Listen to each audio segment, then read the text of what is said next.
Hello everyone, so welcome to our channel. आइए आज बात करते हैं हम ईएमआरएस वेटिंग लिस्ट के संदर्भ में, जो कि मैं देख सकती हूँ और मैं कह भी सकती हूँ बिल्कुल कि एक बहुत इम्पॉर्टेंट मुद्दा है, एक बहुत इम्पॉर्टेंट टॉपिक है जिस पे कि बहुत लोग जो कि है कुछ आंसर चाह रहे हैं, कुछ सुनना चाह रहे हैं। तो आइए जो भी इंफॉर्मेशन मैं कलेक्ट कर पाई हूँ, मैंने बहुत सारे वीडियोस डाले हैं अभी रिसेंटली, ज्ञानालय पे हो, ईएमआरएस पे हो, पर हर वीडियो में एक ना एक कमेंट तो ये ज़रूर रहा है कि क्या मैम वेटिंग लिस्ट आएगी। मैम बस इतना बता दीजिए कि वेटिंग लिस्ट आएगी या नहीं आएगी। और मतलब आप देखो हर जगह लोगों ने टेलीग्राम पे हो, यूट्यूब पे हो, कहीं ना कहीं जो कि लोगों ने ये चीज़ चर्चा की है और पूछी है। मेरे वीडियोस पे भले वो टॉपिक कुछ और रहा हो, लेकिन घुमाकर उन लोगों ने ईएमआरएस की चर्चा छेड़ी है और वहाँ पे भी लोगों ने ये क्वेश्चन पूछा है। तो आज अपने इस वीडियो में मैं आप लोगों के सामने इसलिए आई हूँ, मैं आप लोगों के समक्ष इसलिए आई हूँ ताकि मैं वेटिंग लिस्ट पे आप लोगों से बात कर सकूँ, जो कि ईएमआरएस के कॉन्टेक्स्ट में है। एंड होपफुली आपको ये रेलेवेंट लगेगा, ये इन्फॉर्मेशन आपको पॉजिटिव एंड होपफुल लगेगी। तो आइए हम अपना वीडियो शुरू करते हैं। उम्मीद करूंगी आप सब मेरे साथ अंत तक जुड़े रहेंगे। देखिए, सबसे पहले मैं बता दूं कि वेटिंग लिस्ट किसी भी एग्जामिनेशन का एक बहुत, आप कह सकते हो, प्रोमिनेंट पार्ट है, एक बहुत वेल नोन फैक्ट है जिसको कि कोई भी नकार नहीं सकता है। फर्स्टली तो वेटिंग लिस्ट 110% आएगी ही आएगी, सबसे पहली चीज। दूसरी चीज है, जो लोग ये डाउट कर रहे हैं कि मैम हमारा बस कुछ मतलब आप कह सकते हो 0 पॉइंट कुछ मार्क्स से रह गया है हमारा, और मैम हमें समझ नहीं आ रहा है कि अभी तक वेटिंग लिस्ट क्यों नहीं निकली है। तो उनके लिए देखिए, मैं सबसे पहले तो ये बताना चाहती हूँ कि आप देखो कि जब गवर्नमेंट ने वैकेंसीज निकाली, एक तो ईएमआरएस का जो एग्जामिनेशन हुआ है एकलव्य मॉडल रेजिडेंशियल स्कूल के लिए, ये फर्स्ट टाइम एग्जामिनेशन हुआ है। 38,000 वैकेंसी सरकार को भरनी है, पर सरकार ने ईएमआरएस के कॉन्टेक्स्ट में जो एग्जाम निकाला है तो ये फर्स्ट टाइम निकाला है। और उनके पार्ट पे भी जो कि कुछ डिलेज, कुछ लैकुनाज, कुछ ऑब्स्टिकल्स रहे हैं, कुछ ना कुछ लूप होल्स हुए हैं, है ना। तो वो सब भी जो कि सरकार नेक्स्ट टाइम सुधारने की कोशिश करेगी, पर क्योंकि वो पहली बार हुई है या कोई गलती हुई है जिसके कारण की डिलेज रहे हैं, तो थोड़ा टाइम जो कि एग्जाम कंडक्ट करने में ज़्यादा लगा है, जो कि नॉर्मल से ज़्यादा है, हम सब जानते हैं। अभी देखिए ज्वाइनिंग प्रोसेस को भी लेके क्या हुआ है, आप देखो कि ज्वाइनिंग प्रोसेस में भी थोड़ा ज़्यादा टाइम लग गया है एज कंपेरेटिवली जो बाकी एग्जाम्स में लगता चला आया है। अगर आप उसको कंपेयर करोगे ईएमआरएस के एग्जाम से, हो सकता है, मैं ये नहीं कह रही हूँ कि गलती है या जानबूझकर किया गया है, मैं बस ये बता रही हूँ कि टाइम जो लगा है एग्जाम प्रोसीजर को कंडक्ट करने में, एग्जामिनेशन पैटर्न निकालने में, ज्वाइनिंग की प्रक्रिया को आगे बढ़ाने में, इन सब में जो कि थोड़ा ज़्यादा टाइम लगा है जब हम इसको कंपेयर करेंगे किसी दूसरे एग्जाम से। तो और यहाँ पे ये सबके कारण भी डिलेज आए हैं, पहली चीज।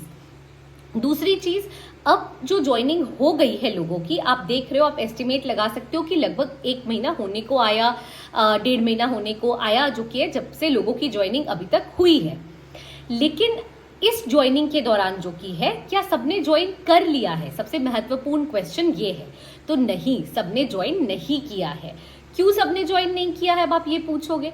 देखिए, कुछ लोगों ने तो जो एग्जाम्स दिए हैं उन लोगों ने आप कह सकते हो 2 पोस्ट के एग्जाम दे दिए हैं, है ना। वो क्वालिफाइड थे और उन्होंने 1 नहीं 2 एग्जाम्स दिए हैं, 2 पोस्ट के एग्जाम दे दिए हैं। और कुछ लोग ऐसे हैं जिनका सिलेक्शन 1 में भी नहीं हुआ है, कुछ लोग ऐसे हैं जिनका सिलेक्शन दोनों में हो गया है।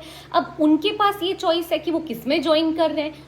उसमें से कुछ लोगों ने एक पर्टिकुलर पोस्ट पे ज्वाइन किया है, सपोज टीजीटी और जेएसए दिया है, टीजीटी पे ज्वाइन कर लिया है, जेएसए का खाली रह गया है ना, या वाइस वर्सा हो सकता है, टीजीटी खाली रह जाए, जेएसए ज्वाइन कर ले। कुछ लोग जो अभी परमानेंटली जहां जॉब कर रहे हैं, वहां जॉब करते करते ही उन लोगों ने यहाँ का भी एग्जाम क्वालिफाई कर लिया है।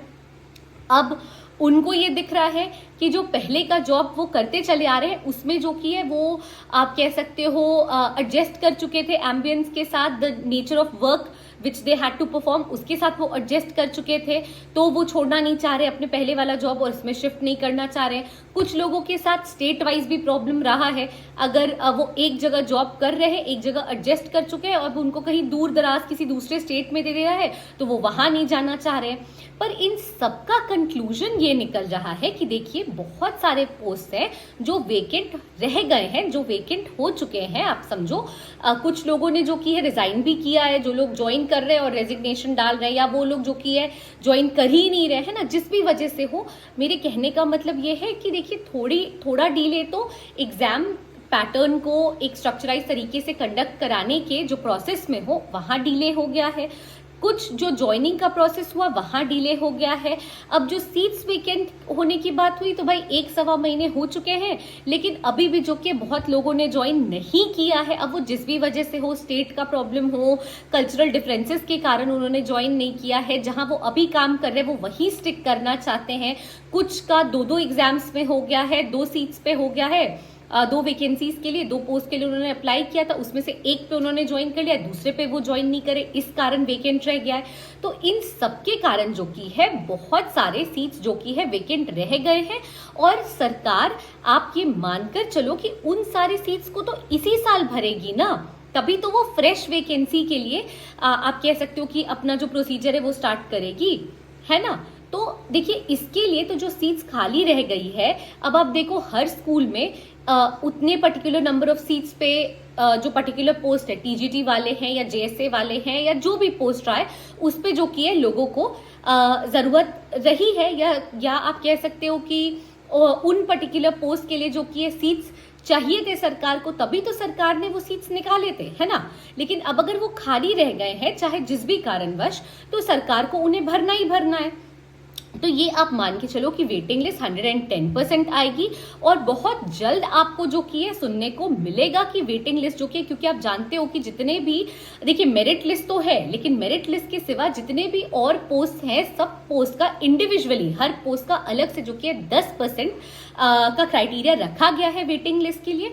और वेटिंग लिस्ट निकलेगी ही निकलेगी। जहां आप लोगों ने इतना समय इंतजार कर लिया है, वहां आप लोगों को निश्चित जो की है पॉजिटिविटी हाथ में लगेगी और वेटिंग लिस्ट निकलेगी। हाँ देखिए, मेरा यहाँ पर ये कह देना कि वेटिंग लिस्ट आज ही आ जाएगी, कल ही आ जाएगी, ये गलत होगा, क्योंकि जब तक मेरे पास उसके लिए कोई कंफर्म इन्फॉर्मेशन नहीं है, कोई कंफर्म सोर्स नहीं है, मुझे ये चीज नहीं बोलना चाहिए। पर इसीलिए मैं कोई डेट नहीं बता रही हूँ, कोई मंथ नहीं बता रही हूँ, लेकिन वेटिंग लिस्ट डेफिनेटली आएगी, क्योंकि सरकार को उस सीट को फुलफिल करने की जरूरत रही है, तभी तो सरकार ने वैकेंसी निकाली थी उस पर्टिकुलर पोस्ट के लिए। जो नंबर ऑफ सीट्स निकाले थे सरकार ने, वो क्यों निकाले थे? क्योंकि सरकार को वो पोस्ट भरना था। तो इसीलिए वेटिंग लिस्ट जो निकलेगी वो 110% निकलेगी। जिन लोगों का कुछ मार्क्स से रह गया है ना, उनके लिए भी जो कि एक पॉजिटिव न्यूज रहेगी और आपको घबराने की या आपको टेंशन लेने की कोई जरूरत नहीं है। बहुत जल्द जो की है आपको वेटिंग लिस्ट के भी रिजल्ट्स नजर आएंगे। और जिन लोगों का अभी, जो लोग वेटिंग लिस्ट का अगर इंतजार कर रहे हैं, तो उनके लिए एक और बेनिफिट है कि देखिए आप वेटिंग लिस्ट का इंतजार करते करते जो 2024 की भी नोटिफिकेशंस आएंगे, आप उसमें भी अपीयर हो सकते हो। वेटिंग लिस्ट निकला, आपका नाम है उसमें, आप जाके ज्वाइन कर लो, वेल एंड गुड। अगर नहीं है तो आपका टाइम वेस्ट नहीं होगा, क्योंकि 2024 के जो नोटिफिकेशन आएंगे आप उसमें भी अपीयर हो सकते हो, है ना। तो इसीलिए आप बिल्कुल भी टेंशन ना लें, बिल्कुल भी कोई कॉन्फ्लिक्ट ऑफ इंटरेस्ट मन में ना रखें, पॉजिटिव न्यूज़ बिल्कुल मिलेगी। और आप कह सकते हो ना कि एक कन्फर्मिटी जो की है, महादेव की कृपा सब पे रहेगी, और एक कन्फर्मिटी के साथ आप इस थॉट प्रोसेस के साथ आगे बढ़ सकते हो कि बहुत जल्द वेटिंग लिस्ट निकलेगी और जिनका कुछ मार्क्स से हो गया है उनके लिए जो कि है पॉजिटिव न्यूज़ हाथ जरूर लगेगी। So thank you so much for watching the video till the end. Please stay tuned and please do like, share and subscribe our channel, and I hope कि आपको हमारा वीडियो यूजफुल लगा होगा। So thank you so much.